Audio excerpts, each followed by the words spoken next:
Okay. Yeah, I think we will have two people sitting down there now. Well, hello everybody. Welcome to Tavola Aperta.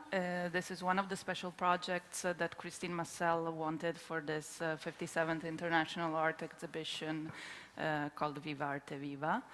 It's a lunch with the artist, and our guest today is Yorgos Sapountzis, who we welcome here, and I also want to welcome all of you to this table. I hope we'll have a very compelling conversation with Yorgos today.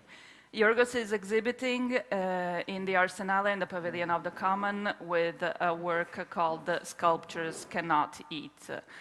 Of course, we are at lunch and we are not sculptors, so I would invite all of you to eat and not feel shy because we have microphones and a conversation, etc. So I wanted to start this conversation by asking him about the work he's exhibiting here at the Biennale now. I know it's a work that's done expressly for the Biennale. So I wanted to start by asking you, how did you start thinking about the work and what to exhibit here? Hello, I thought it would be an introduction. So thank you very much all for being here, and thank you very much for inviting for this project. And so how did it start? It started from the invitation first. I knew I worked before, with Christine Massel, she was supervising the exhibition in Berlin that was called Based in Berlin, and at that time she was there in charge as taking care of the 4 other curators that they work in there. She saw my work first time, and then she invited me in Paris in the museum, and then I had the same installation that I saw in Berlin that was a big scale installation, very near in a way this kind of installation, and I saw it in Bobidou. And then when she was doing the Biennale, we met, and then she asked me if I want to do a big scale installation for the Biennale. And then she said, of course. You didn't say no? No, actually she said, I asked her, I was trying to be cool, and I asked, how is it going with the Biennale? And they say, your Biennale, and they say, if you want, could be also your Biennale. And this was how it was the invitation made. And I said, okay. Yes, and I'm working also always in a circle of works and thinking that it takes me years to develop ideas that I'm thinking. So for me it was always interesting in public sculpture and how these sculptures are in the city and they make landmarks and that. So I start with sculptures that were in between my studio and my house. I live in Friedrichshain in Berlin, and my studio is in Lichtenberg. So in between of those 2 spots exist a lot of parks. Berlin is very green, and it has all these naked sculptures for men or women and that. And they're all made from DTR, from East Berlinism. And for me, they were a little bit a frozen, citizens of a city, or they try to represent in the terms, in the time that they were making in the 70s until the 80s and that. It was in the West Berlin, it was more abstract sculpture in the public space, more kinetic or abstract works. In terms in the East Berlin, they were still doing studying the body and try to make a body of a worker or just a bather or a naked figure that was in the park. And I saw it as trying to represent these citizens in a way. And there it comes also the title of the show that took me really, sometimes very easy to find title, sometimes very difficult. This I found it, and I thought that I found it first time, and then I saw an interview that I gave years ago, and it was there, the title already. I said it in the interview. So it came, This Sculptures Cannot Eat, that is a normal thing, but but then it has this paradox that it turns a lot that we eat in order that we in order to stay alive and in order to contain like what we do, we have to eat some people every 1 hour, some people every 2 hours, some people every 3 hours. But then By we the have way, to do start. yeah, we can start. But then we have to do this action, and then actually we have to take like a form that could be like a form of this cubus bread, and consume it and destroy it in order that we contain in life. And I was finding this always very dramatic and very something that I couldn't go over it. And I think I made all this work in order to try to understand this, in order to understand what it is, this moment not of eating, but this moment of mortality that we have, and all the time we check, and all the time we return. So I was thinking that as humans we consume and we destroy forms, and as an artist, actually you take something, materials, and you form new things, and you give like forms in new subjects. I don't want to talk all the time. I can talk like endless. Well, I think we are all here to hear you talk, Okay. but well, I suppose all of you saw the video. I think everybody saw the installation. And there's a lot of, well, this Biennale is a lot about the artist, also the artist practice. So what I found really interesting is this sort of transposition of your studio into the space of the corderia in a certain sense, because you recreate with the installation this sort of tent-like structure which actually reproduces the walls of your studio. And the whole video is also done inside the studio. So it seems sort of like it's an artwork, but it's also a sort of representation of maybe a bit of your practice. So I wanted to ask you, how do you work? Because every day everything seems very spontaneous, but in the video. But I'm not sure if that's the way you work, actually. I don't know. I say all the time that my work is still now I think it's in the end of puberté, in a way that like I work and I find out things. Every time that I do an exhibition or a new work, I learn something, and I can use it the next time. So this kind of installation here is almost like an open studio, or like an open mechanism. It shows a little bit how I'm thinking and in who different sides I'm thinking. Nothing also in this installation is closed or fixed in a way. So it doesn't represent like an artwork that is a closed form that the artists have found the solution and delivers that to as a product. Is a little bit like before everything is closed and make things. In order also to show this process that an artist it knows some things and tries to develop it, has this connection with materiality that for me is very important. How you use material and how you make the materials to speak for you. The heart of the installation is somehow like this video. I used like to make videos like from the beginning, and also I was very interested a lot in performance, that I do also live performance, but this was made out like for the video. So it's also like this video. It exists a work that I did like 2-3 years ago in Munich. That now it's. I don't know if anybody been to Kassel. It shows now in Kassel in this exhibition of the museum in Friedrichshain, and it was called like Landschaft Griechenland, and then it was like my older studio, and then inside my studio I rebuilt forms from my work that I already knew and I already had visualized, but in maquette and it's a stop motion. This time for this exhibition I said I would use like another part of that for me it's interesting. My work is people and bodies, in terms also of that was referring to the sculptures, I said I invite guests, I call them, that I invite people that they were close friends of mine, or like people I knew, or like one is like a friend collected with his family. So it's like it's different people. I can say like a key work is like a work like from Courbet, the artist in his studio, that he made this huge work that it's very enigmatic and very allegory, what exactly is meaning and what is exactly the position of the artist in society.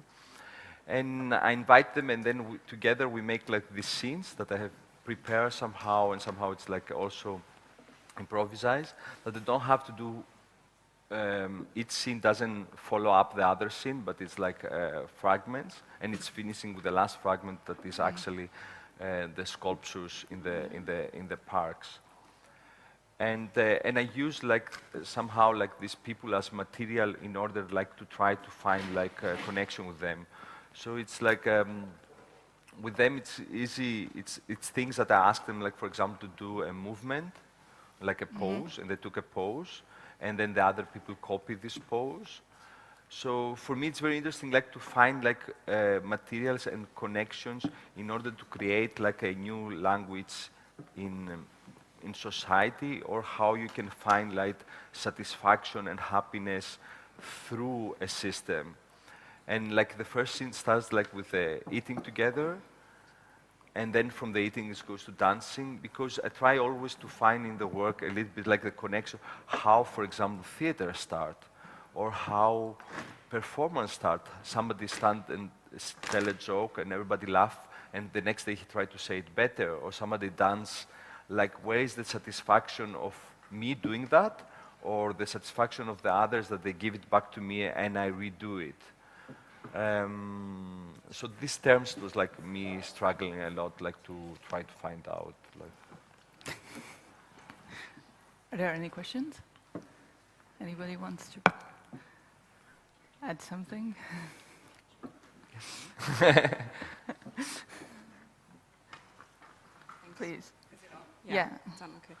Yeah, it's interesting because the struggle you are talking about, finding out in your studio, is somehow also shown in the installation, no? Because it's like a proceeding from one to the other. You see in the video, you see people mirroring the other people, and so you have like a whole video work, and the architecture is also very moving, you know? Like, or the ephemeral architecture, I don't know how you really call it. And then you have these sculptures I don't really understand yet, but there you have like this food probably degrading, or is it still also moving? Is there also a moving part through this food that's degrading? It's moving, it's like, it's pickles. It's like jars with pickles. But I was very impressed when I went to Germany and I was seeing them, that there are so many, a lot of them. Yeah, in Berlin. In Berlin, yeah, they have. And actually it's very healthy to eat pickles, I want to say, and very important. But it's exactly the same what I was telling. It's this in terms like I open like the glass and then I pour plaster inside, and the plaster, because it's hydrophil, like is pouring up the liquid and destroy like the forms. But in terms is also like a potential like a position and an allegory, for example, from the sculptures. So you have like, it has to do about softness and hardness, about the softness of the flesh and the hardness of the sculptures. So you have like the fabrics and like that's very ephemeral like that, and this soft world of an artist that's almost like a drawing, like in the monotypie, in the printed fabrics, what you see is like colors, like the basic colors, or lines, like the two structure that you can create like as an artist, like a world. And this part, like that, I call this garden in front of these jars, I used a lot in my art. It was very difficult in the beginning to explain why I use it, but I want it. Like, I want like this dramatic part, like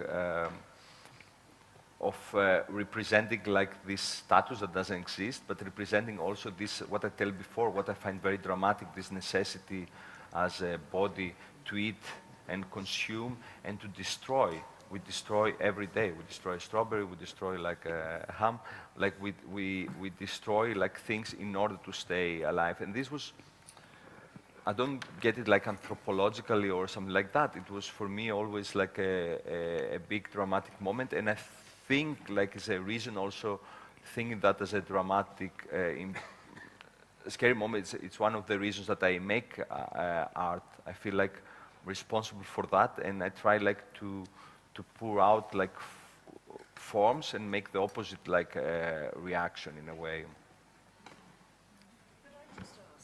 Yes, could you please use the microphone? Because it doesn't, the audio doesn't get to the streaming. I'm so sorry. Can you hear me? Yeah. Do you also consider that... You see, I don't like it. Can I just ask him? Yes, just maybe out loud. Okay, can you hear me? Yeah. Fantastic. Can I just ask you, have you considered that it also destroys us? The food.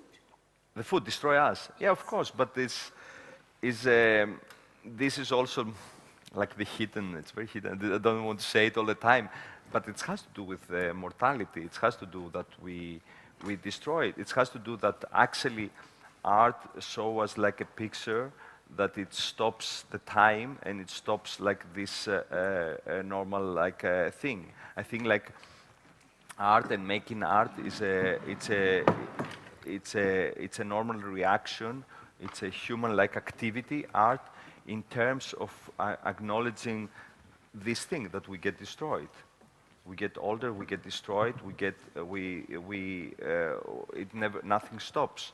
That's why also in the video I put this scene with the sculptures in the end, like with these sculptures, that they stay there, like they made like in the 60s, and they still stay there. It's a young woman like staying in the park and stays there. Nothing happens to her. She doesn't get older. She doesn't have to eat. She doesn't have to care about beauty products, like nothing. So what she eats. And she doesn't have to worry about what she eats. Exactly. Whereas we do, especially when we're older. Exactly. So these the terms. So for me, I was trying to create this, what I was feeling, I was trying to represent and show it also to the people, like in a way this moment that we think that it's natural and it's like our life, but actually it's a position that we have to face in a way.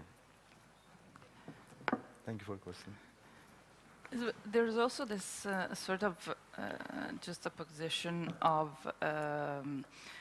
all the, let's call it performance that you do in the studio with your friends and the statues. So you have this sort of one thing that's temporary, that's tied to mortality, and the statues that are sort of eternal. But at the same time, the way you film the statues, you sort of make them dance and move, and that, in a certain sense, it brings them back to life. Can you tell us something about that? I like this interpretation, but I think it has to do, it's everything like relevant and association in a way. So because of the association that you have in the studio and all this, like very welcoming in a way. Like because they sort of lose their, sculptures are normally static. And by the way you film, they lose this state of being static. And also, like if you see, it's also like if they degrade, because I film always in the statues, I film them always in the evening. So it's like always like the Sonnenuntergang, the sunset. It's always like the sunset going down. So at the end, we're losing through our image, like the statue of them, like we're losing our information. For me, also it's important, like not only the dance, but like that, how we can accomplish like a personal moment, or also a personal like a history with the bodies, or the bodies around them, how we can create. And I find like always like in our times the fear because of the over-information, or like I like to say always against Wikipedia in a way, but in order that we know exactly what it is, we can Google and we can see exactly where we are in the point, and we can see what's exactly is in front of us. So we're missing a lot of, we get then 2 sentences paragraph that it tell us what it is, but we missed to misunderstanding what this could be for us. So we misunderstanding what this could be, the connection between this object of this person in a way. So it's talking a lot about like trying to reconnect and try to find your personal like connection. Like it's for me an offer somehow to the people like me to try to find like their own connections with what is around them and what is the everyday skinography that I say like from in our public space. Take also. Yeah, please. Related to that, I have a question about the use of stop action because you are also making the people a little bit like a statue for a microsecond there. Is that, well, why do you do that? And are you shooting like that or are you editing later and choosing the length of the shot? I do that all the time, like from the beginning, because I was doing, it's also always a misunderstanding, like also with the, like I never consider myself, I love like sculpture and like that, I never consider myself like a filmmaker. And so I had always a problem with the narrative. And with this work, I'm very happy because I try like to break a little bit the expectation of the narrative.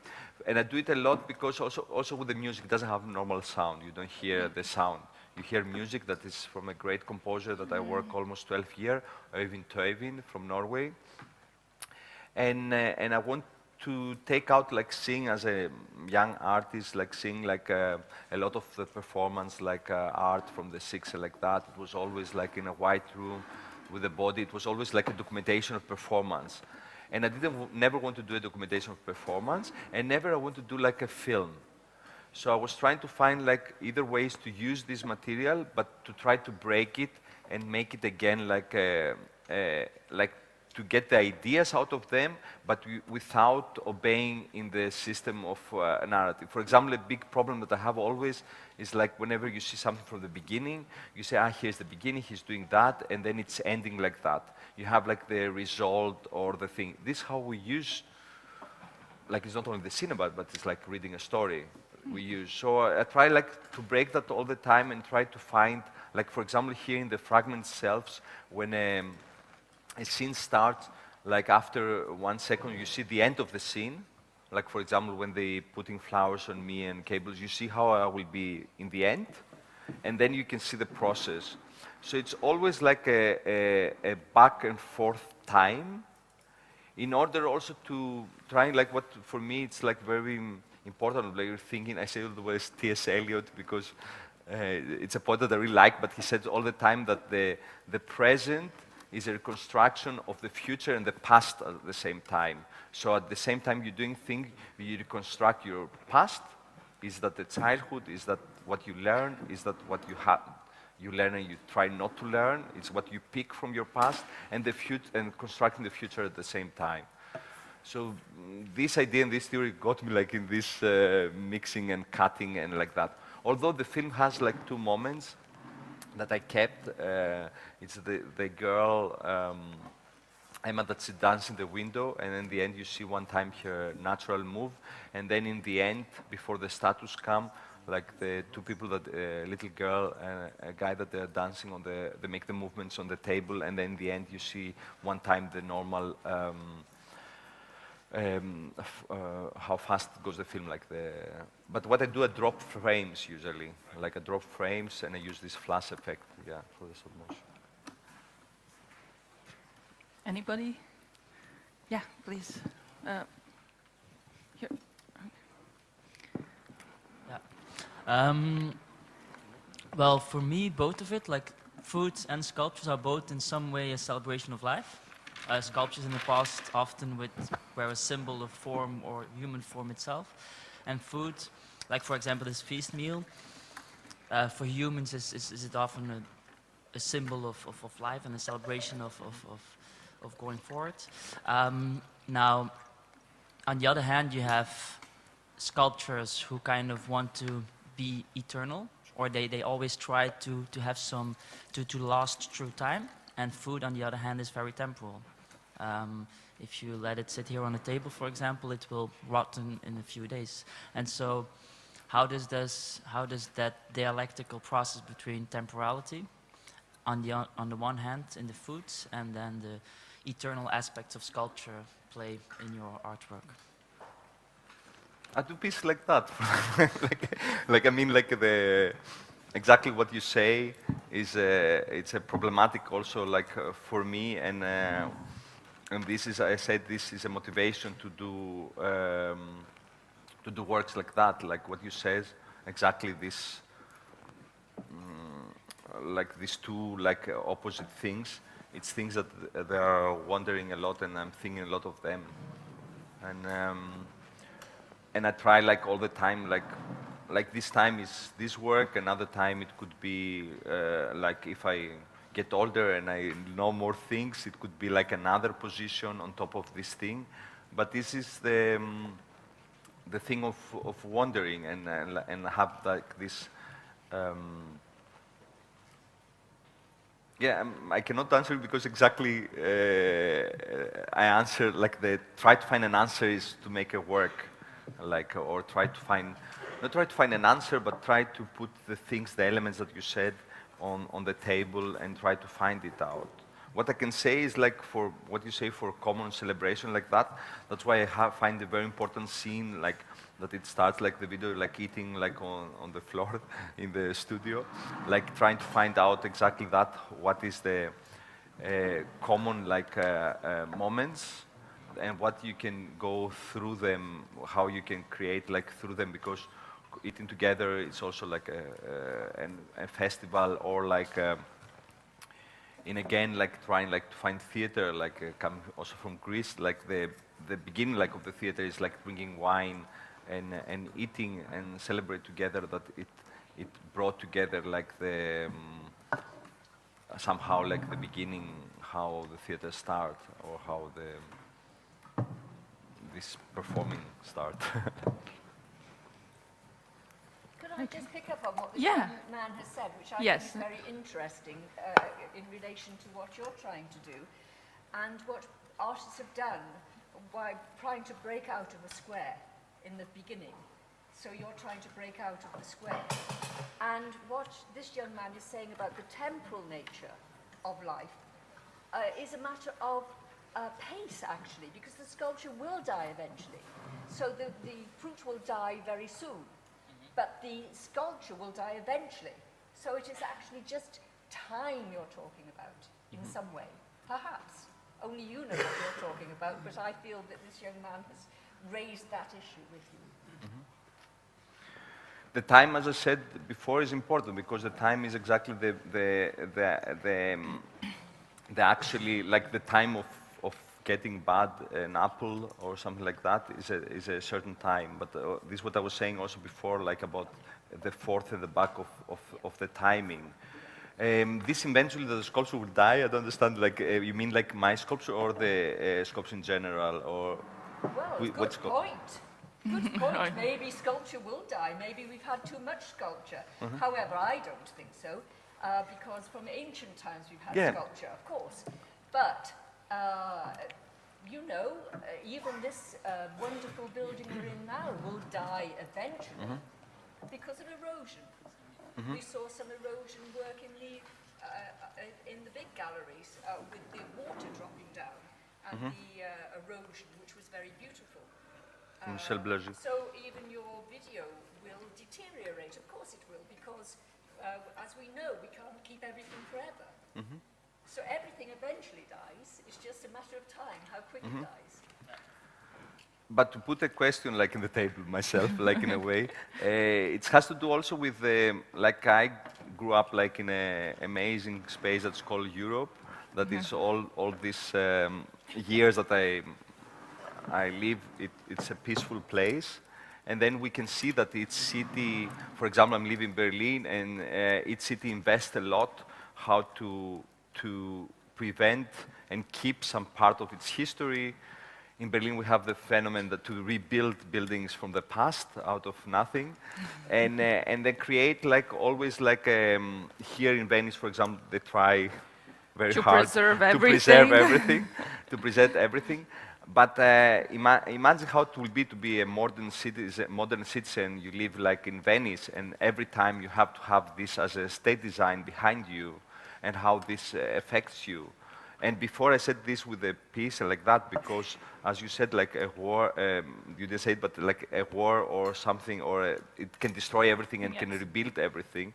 In these terms of ours now, it's always like a decision from society, from politics, that they realize what it should be preserved, what it should stay. But then we're ending up to be in this fiction, like cities that they are like super nice and super touristic and super like available. But then I don't understand then how we can go on with them and how we can add new things, or what is exactly the feeling from them. I find I'm quite happy that in Berlin, for example, they didn't say, okay, these sculptures that I saw in the video, it's from DDR, we take them out, although they have taken many out, but they keep them and they preserve them, and they say, okay, we're not responsible like to judge them, let's keep them and we see. So for me, it's a big question, and that's why I put it on the table what we do and how we can preserve like the surrounding, how we need to preserve it. It was also a big question for Venice itself. Like in the beginning of the century, they thought that it's better to build roads and put concrete and not keep the thing. So. Now things have changed a lot. So now it's all about preservation, and you cannot do anything new, basically. But it's also keeping the city in a certain sense. It has become a sort of Disneyland. Yes. Hello. This talk of sculptures and preservation and keeping and preventing the destruction has just triggered off a few thoughts for me. Because in the UK and elsewhere, at the moment, there is a lot of discussion about whether sculptures and statues which depict people who made a lot of money from the slave trade and colonial suppression, whether their statues should be on display anymore. When the Soviet Union collapsed, it was the statues that were a focus. And I believe in some places the statues were taken away from public places and put in private parks. There is a campaign in the southern states to remove the statues of Confederate generals, and we know what's happening there.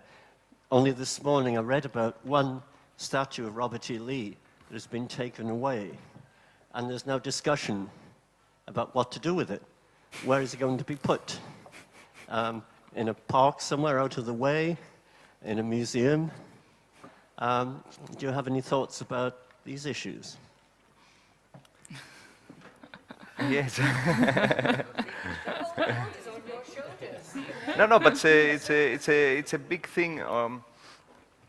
For me, I can say like that the relationship is a little bit started always like more abstract, and it started a lot with me moving from Athens to Germany, to Berlin.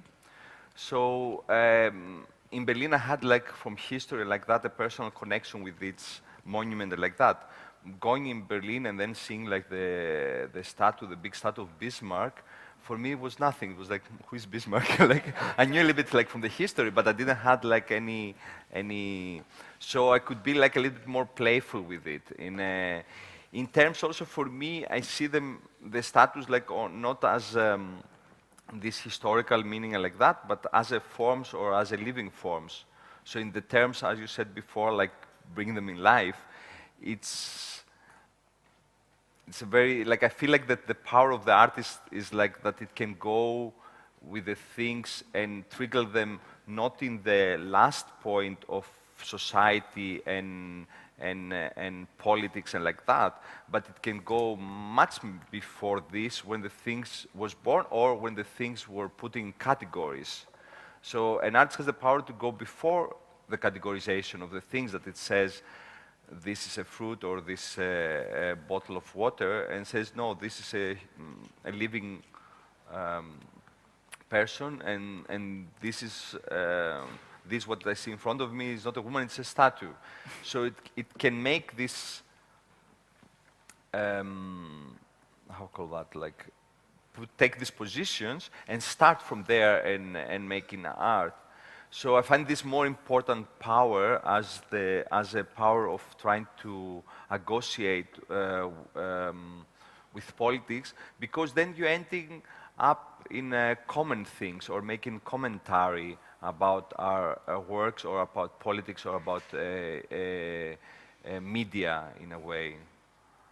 But it's very like me also, like I'm reading it like that and I'm very fascinated. Or for example, like for Bill Clinton, they made a statue in ex-Yugoslavia, like in a way. So it's always like a terms like of things. The interesting with these statues that it's comparing with the statues that I use now for my piece, it's statues that they are not one thing, and this is the most interesting thing. It's like contemporary art in a way that it's not what you see and what it is, but it's also what brings together with it, what the radiation brings with it. So these things is, for example, like a statue of a little girl that it made for the Second World War victims, for example. For a person that had a victim, it's a dramatic moment, and it's not only the form, but it's also like the meaning that brings together.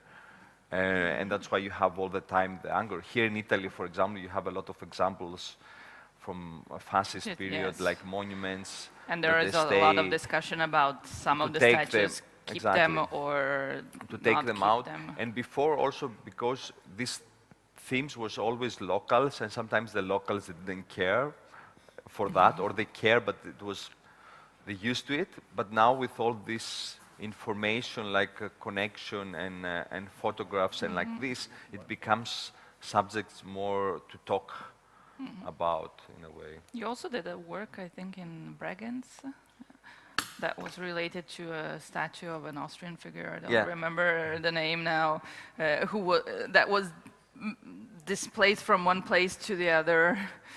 And I read this funny thing because it was this, I don't remember the name, Anton something. And I read about this statue that was actually in Austria and looking towards Switzerland and Germany, where nobody knew who it was or cared about it. Yeah, I was finding that very funny that he had to be, because he's in the Bregenz exactly on the lake. And then it's watching like Germany and like so it's like the island of Germany that's there and Switzerland. So the other question is there ever globalization in that case? Because if there was, then we would all instantly recognize everything. Is it just Coca-Cola, for example, that everyone knows, or McDonald's that everyone knows? Or is there someone out in Mongolia who doesn't know anything? Or is it globalized? Or are we not globalized? Are we or are we not? Partially. I mean, I've met a lot of people who didn't know what Venice was or where Venice was. Venice, of course, but Coca-Cola, you see, seems to be everywhere. Yes, of course. Are you an artist also? Of course. It seems so. It seems so. Yeah. Totally. I believe that 100%. Like I say many times that I said I'm a professional artist in these terms, that I have to do exhibitions or I have to be here or I have to do this. But I believe that everybody like is an artist, and I believe what I said before, that an artist is a part of our existence in a way, how we react and how we do things. Yes, could you please just take the microphone?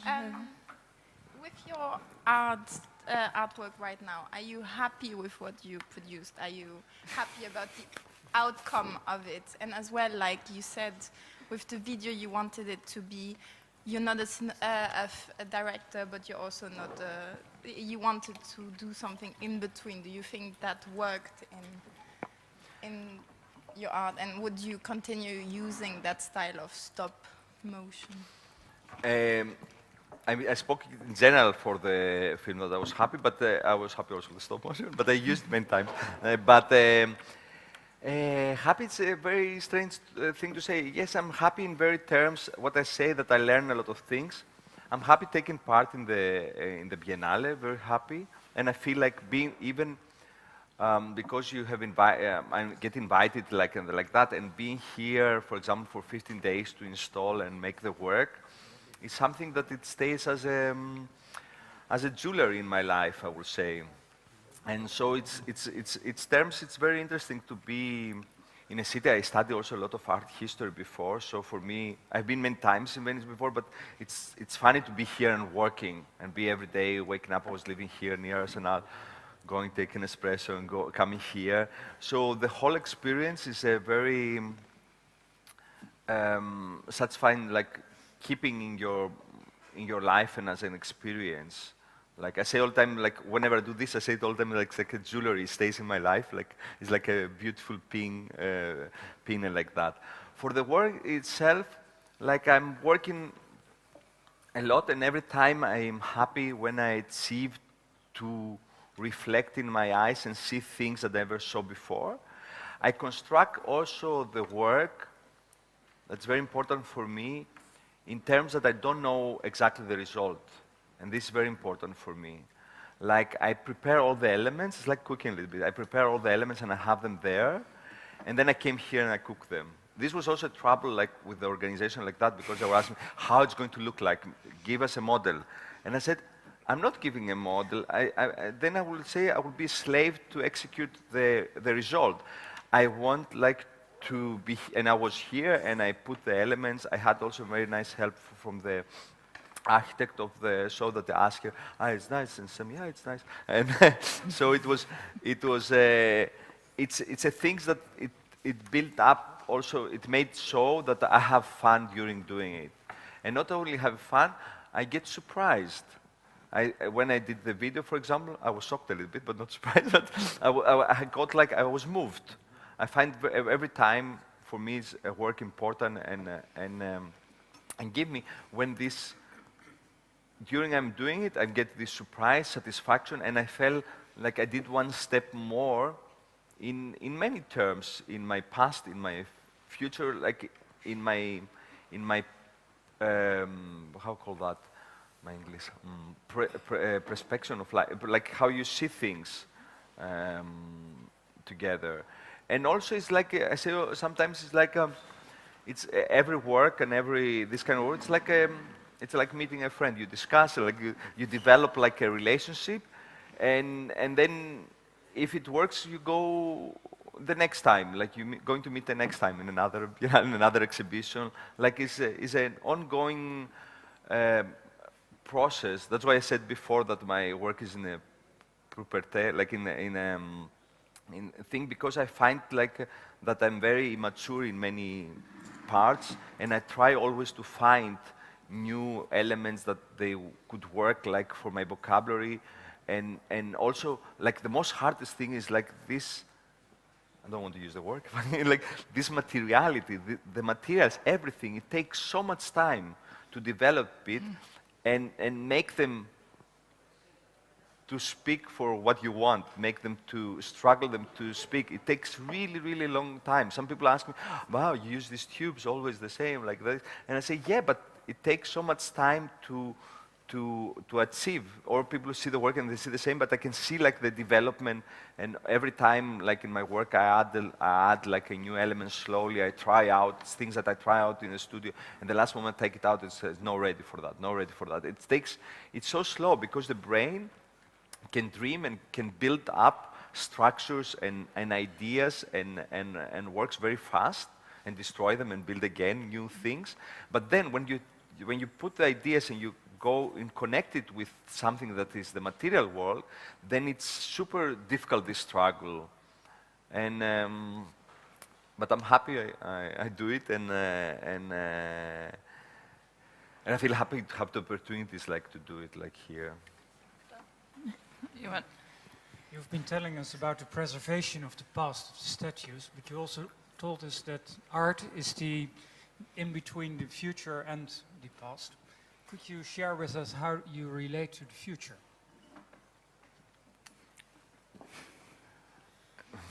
like, by letting the time pass. Like, as I say, I relate to the future in a parallel timing with the past.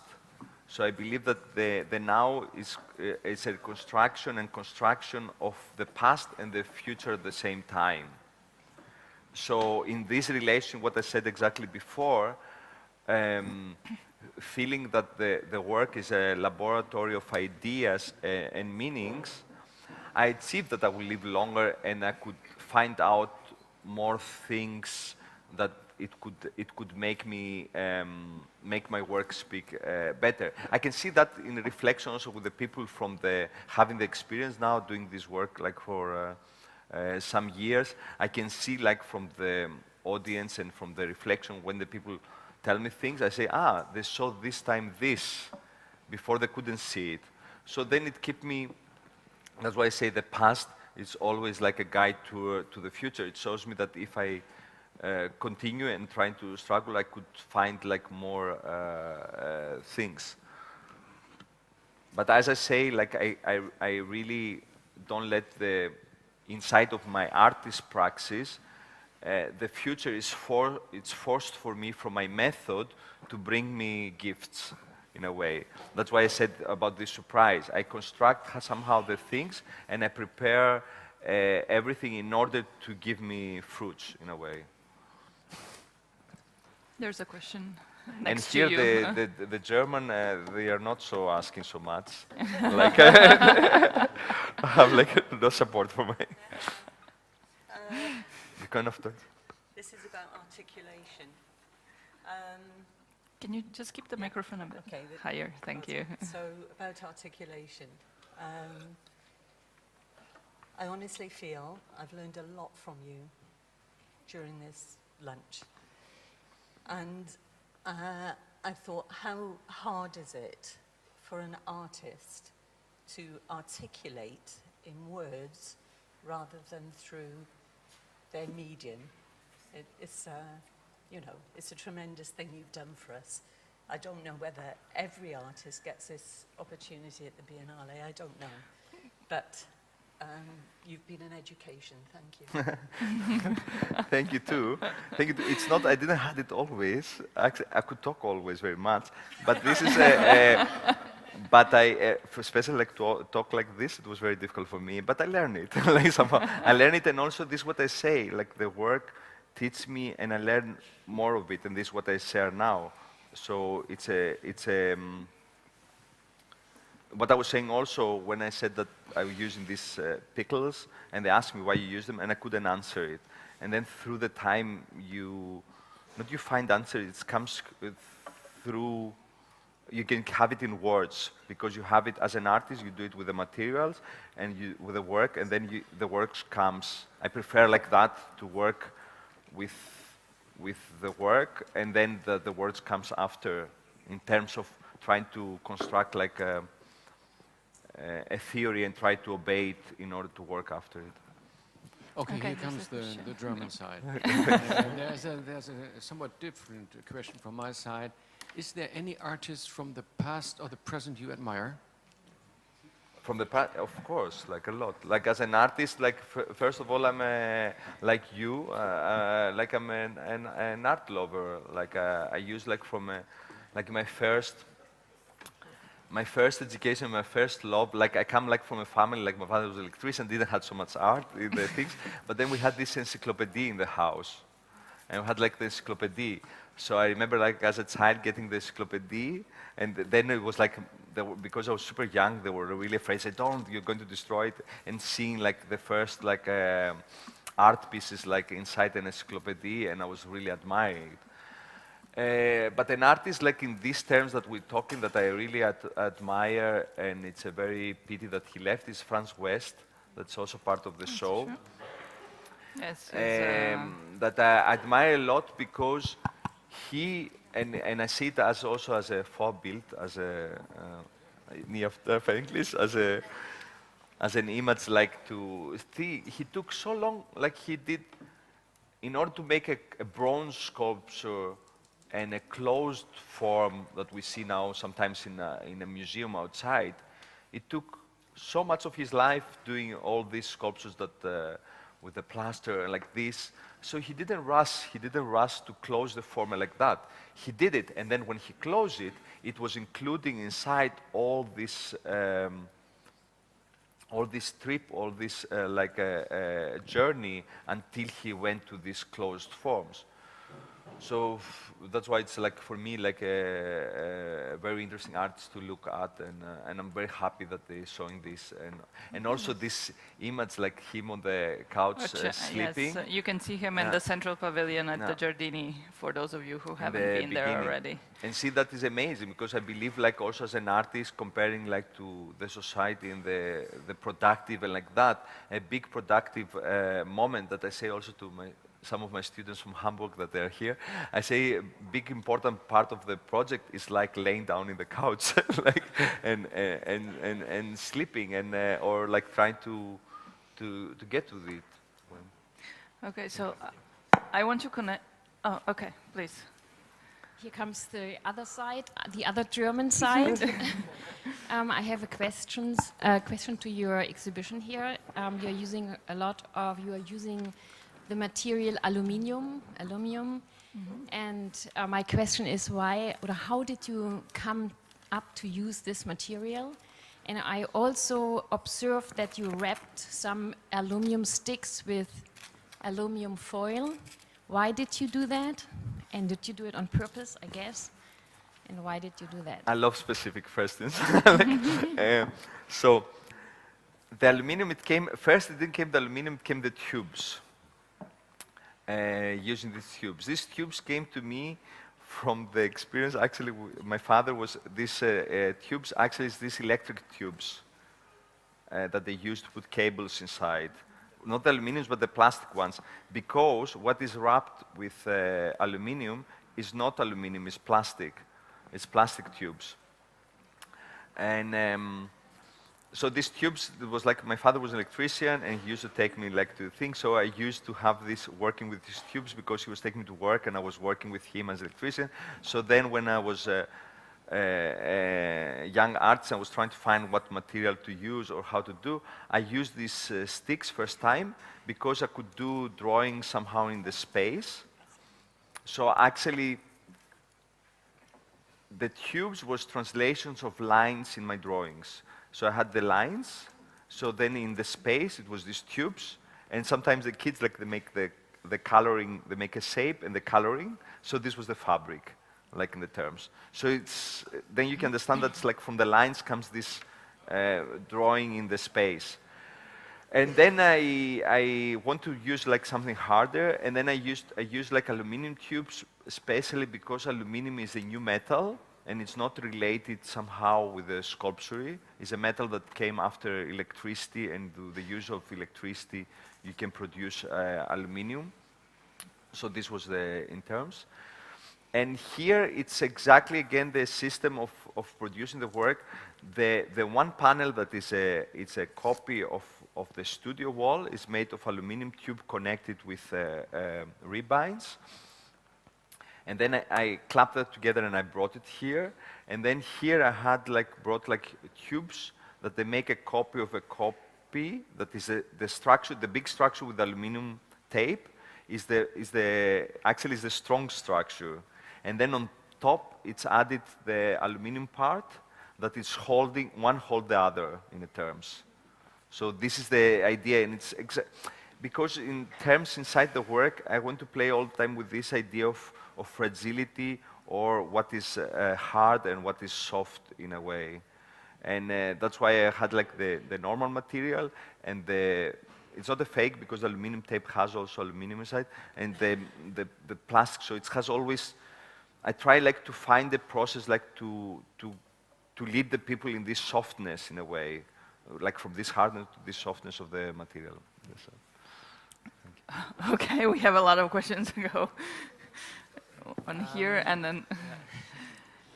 For this question, I'm kind of wondering about the coincidences, because as an artist, you of course prepare your work a few months, probably already years before it it exists, you're already thinking about it a little bit.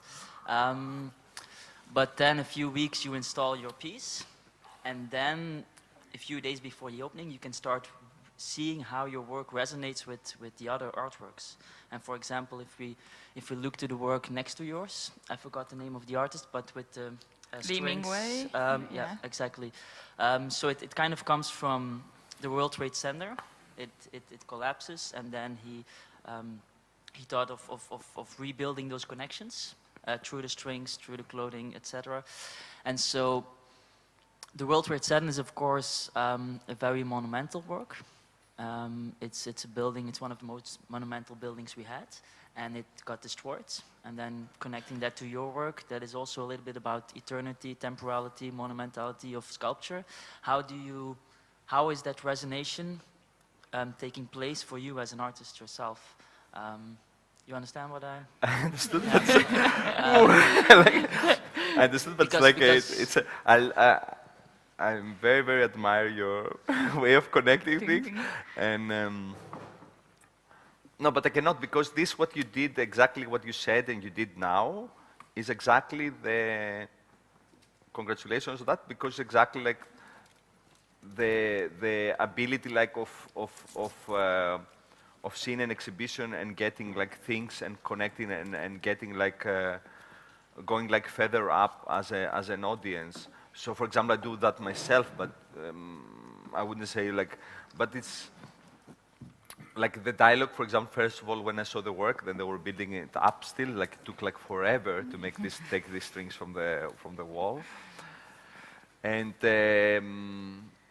I saw it, but I don't know it. But it's exactly how I said before, is these surprises that you get, or like these connections that then it can provide. But this, for example, is a question like for the creator, or like the creator also put things together and terms. Me, I'm very happy with my neighbors there. I don't know how happy they are because they have to hear all the time this music. But it's a wonderful music. Yeah. Yes, please. Another question down there.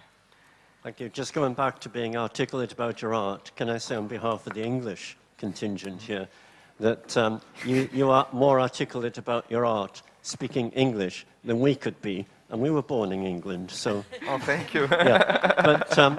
But my question's going back to destruction statues. I'm sorry, I'm not obsessed by it, but many ancient statues were destroyed in order to make weapons of war because they were in bronze. The work of yours is made from aluminium. Now, aluminium is a very precious material for making weapons. Do you think we're close to a time when your art will be destroyed to make weapons of war?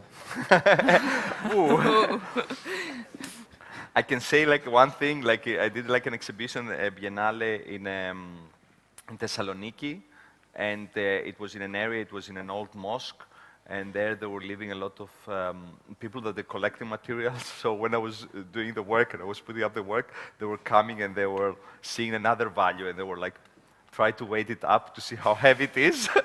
And they say, can we have it after? Like they wanted, because for them they could see the weight.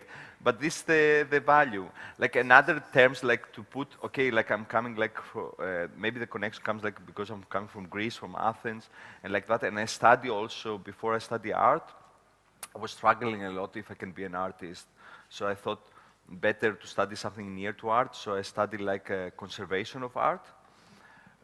So there I had a lot of history, a lot of looking the art like in this distance. And then I freak out and say, I want to be in art, I want to do art, I don't want to be next to art. And so I quit this, but then it's a thing that whatever you learn, you have these things. I don't know what like I destroy before somebody else destroyed. I'm the first who recycle and destroy my work. So, like sometimes recycle for good. Yeah. Like although in art, of course, there is no approval or disapproval, I approve. Thank you. Yes, I'm making some connections there because you call your work a garden. And one of the biggest destructions of sculpture was in the Mesoamericas when Europeans got all the gold, and the Incans had an entire garden that was made out of gold, and it was melted. But I have a very specific question about the fabrics. And in the past you have used solid colors, and now there are gestural elements here. Are those your gestures?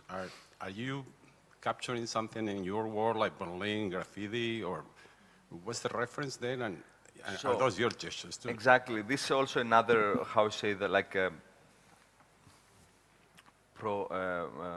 progression of the work, or like how the work develops, is that before, for example, the installation years, I used to buy like color fabrics already colored and use them in the installation and build up space with them, or use them in performances. In this term, the last years, I did a lot of works that I were using the technique of monotypy that you can see here. So here, you don't see any actually real fabric except like these satin fabrics, but you see a printed fabric on the fabric. So you have this post feeling. And it's always made in terms of trying to creating like, it's again what you see, it's like lines that is made from the rebinds, photocopying the rebinds, or like fabric that I put on the scanner, and I capture like one image of it.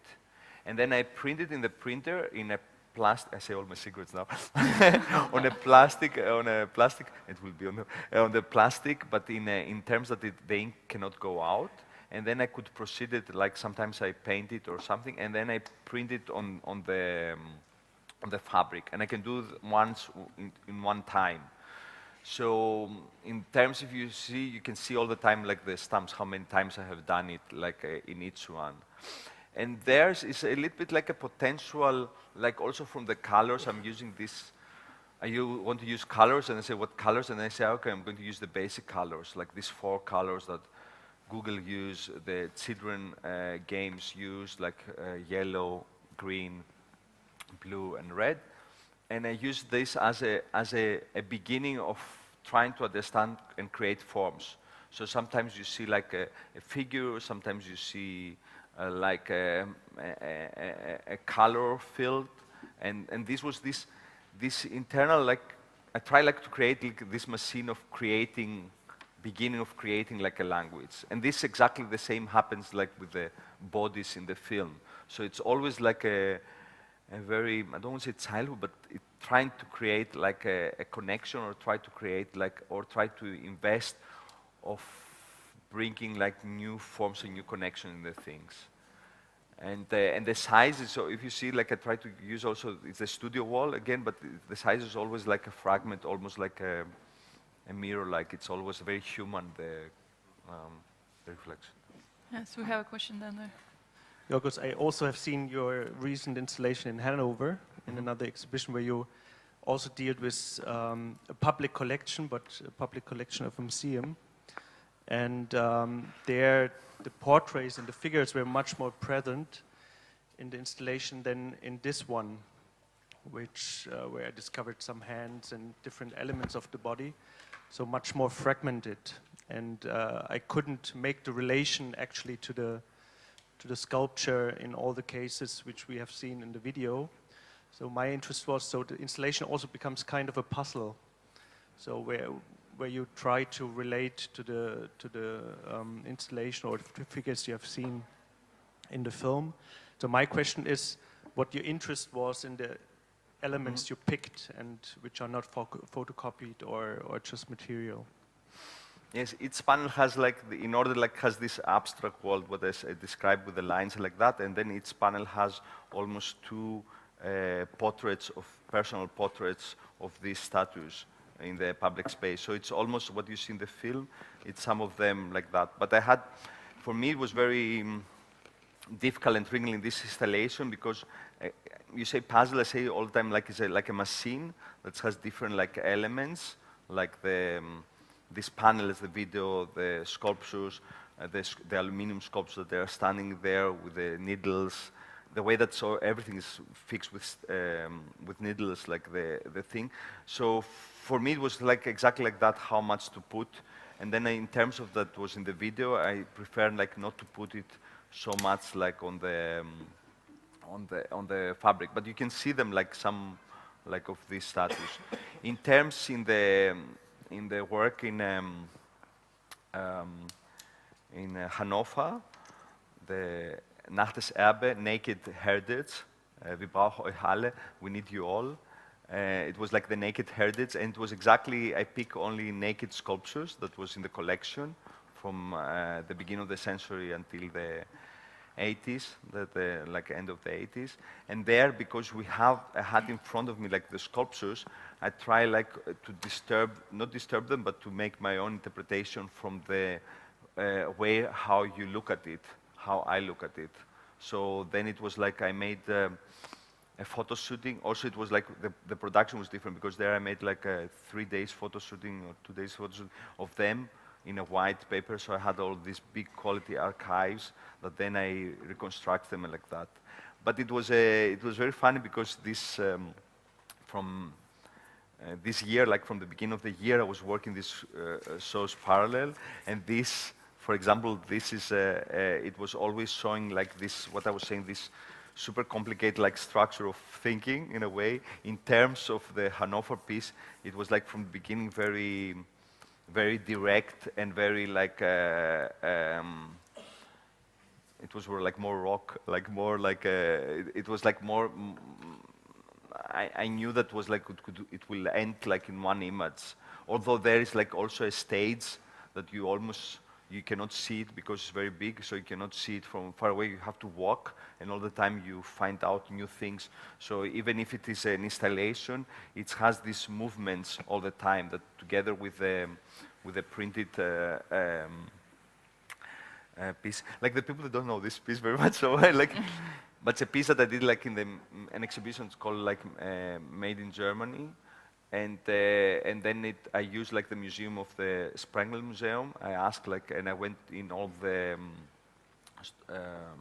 storage, how call this, and I found like a lot of sculptures that I put on top of a big stage, and then I put in between fabrics that I print like here, like elements of the sculptures, 23 sculptures. Okay, I wanted to ask now maybe the last question because we were running out of time and connecting a bit with art education and mentors. So you studied conservation of art in Athens, but I know you did also theater, and then you studied art in Berlin. So I wanted to ask you a bit about your art education, especially when you decided to use, you use different means, but mainly performance and video, I would say, are sort of core of your work, together with sculpture. So when did you decide to use this means of expression, and who were your mentors at school? When I decided, when did you decide to work with performance and video and sculpture instead of painting, for example? Who were your mentors at school? And another thing, I know you have some students here. What do you teach your students?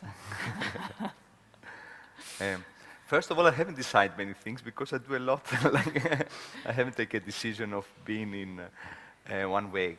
I say all the time I do everything except painting, but then it looks very painting, like painting at the end. So, education. I think a big education for me was theater somehow. Yeah. So I was very privileged in the age of almost 21 to enter in a theater group of Michael Marmarinos in Greece. That he asked me some questions. I say when I go to the school and I finish, I will come to Mexican office. He said, come now. So I went, and then I worked really hard, like, and travel a lot at that time. Like, it was quite very successful, like in also traveling. So I learned very much, like in theater, in order also like how I work has to do a lot with theater in order how to construct the production. Like in theater, you make like rehearsals and you go on. You have to love, like I think the love to love people and love bodies and waiting to see what they have to say and respect them and give them time is a thing that I learn and I use a lot, like in materiality and what I said, like in the relationship with the thing and the production. And also, like a theater play, it always has to go on. It's almost like an exhibition. It has to go that day. You have to do it. So this is one part that I think I evaluate a lot. And I love theater. I love also this reality and reflection. And I think in our terms and in our history, it will be more and more evaluated. We have so many images, and we can see easier as before so many exhibitions or so many artworks, not live, but even through the web and through the thing. So we will start evaluating more the life, the interaction, like with people. So this one thing. Then in Athens, I had a great teacher that he passed away last year, like George Lapas. That was very interesting. I learned a lot from him. He's showing also in this Greek show in Castle.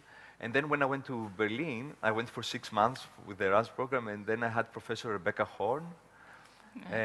That is also learn me, like, do everything, don't care, don't have any problem, because she did also videos, she did like installations, did sculptures, and she kept me also in Berlin. Say, come here, move here, and finish here at the art school.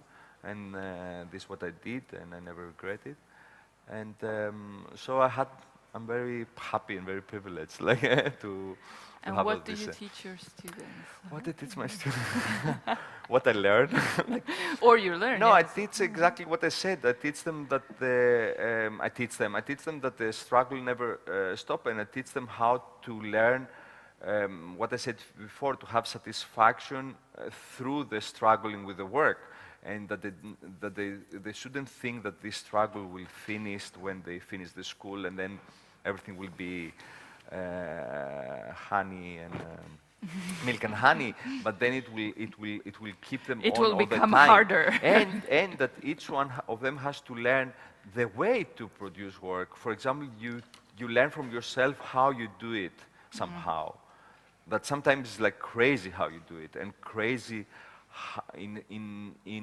from which way you have to go to find the solution, or not the solution, to find like how it will be the work.